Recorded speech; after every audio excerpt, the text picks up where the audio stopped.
Manipur State Council All India Student Federation Sinduna 46th Suba State Conference HOUDOKHRE Irawat Bhavan Hall Imphal da HOUDOKHIBA Thoramaduga Mari Leidena Namairakpam Wanglen Manipur State Council All India Student Federation Secretary na Fongdorakpada Hairiba Conference aduda chahi ahum-ahumgi oina phampugadaba sing adu ari anok sinaduna hana pangthokhiba thabak thoram sing anokba phampugadoriba singda report ama oina piduna mahairoi khunai gidamak AISF na lauriba thodang sing adu mapung fana khanghanduna makha tarakpada hena apaba thabak sing mahairoi khunai gidamak tawraknaba khanghanba oina pangthokpan haiba wafam thamki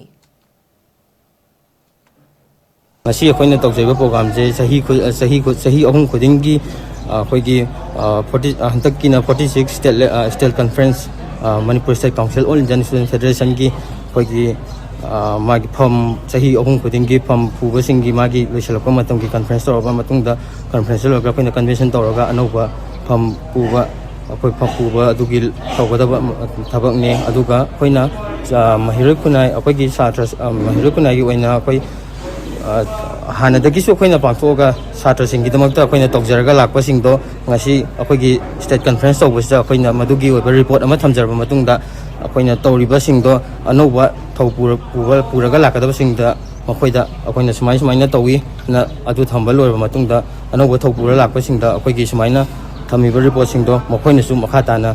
mapung phana satra gi khunai gi damakta tawba ngamba amadi manipur gi समाज की नमकते तौबंगम बो ओइसनु ना कोइ मसी हारगा